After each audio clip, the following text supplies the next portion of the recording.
The American Red Cross responds to 60,000 disasters each year, many of which are home fires. To help the organization provide disaster relief assistance, local restaurants are participating in Dying for Disaster. Here to tell us a little bit more about this fundraiser is the American Red Cross Northeast Tennessee Executive Director Heather Carbajal. Thanks so much for joining us today. Of course, thanks for having me. Well, first off, tell us what exactly is Dying for Disaster? So it's a fundraiser in partnership with a handful of local restaurants in Kingsport, where they are all coming together tomorrow, March 28th, to help us raise money for our local home fire response program. So that it's really pretty simple. You go out to eat, you support a local restaurant, and you raise money for a good cause. And I know that we'll talk about some of those restaurants toward the end of the interview, but is this a certain time tomorrow, anything like that, or is it just all day tomorrow? It is all day long, so breakfast, lunch, and dinner.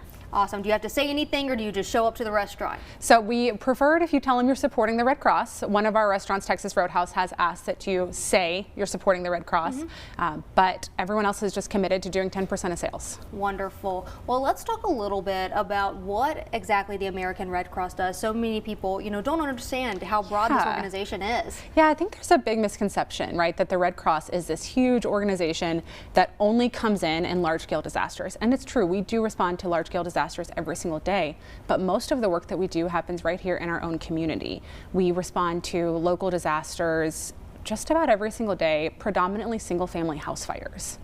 And let's talk about how important this fundraiser is for those situations. Yeah, I mean, the support from the community is crucial for us to meet our mission. We saw a really cold winter, and as a result saw a big increase in house fires. So far this fiscal year, our chapter has already supported over 600 people who've lost their homes to a house fire, severe storm, or other disaster.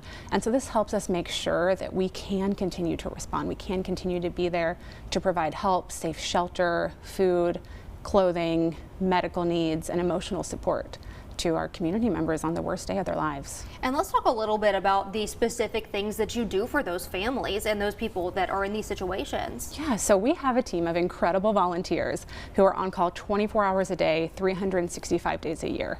When we're going to use the example house fire because that's most of what we do locally. We get a call from usually the fire department letting us know that there is an active house fire. The fire department is there putting the home, extinguishing the fire. And our volunteers act immediately. They're on call, ready to respond. They go usually in their own neighborhood and help people. When we get there, the house is usually still ablaze. And so we are the first point of contact for these people. We're providing some comfort items, stuffed animals for kids, blankets for families, especially in those cold winter months. But we're also making sure they have a safe place to sleep. That financial assistance that we're raising funds for goes to that.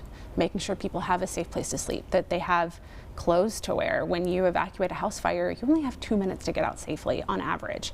And so people are running out in pajamas, no shoes, whatever it is that they have on their back. And that's all they have left in the world. So we try to make sure that they have those life-sustaining needs immediately.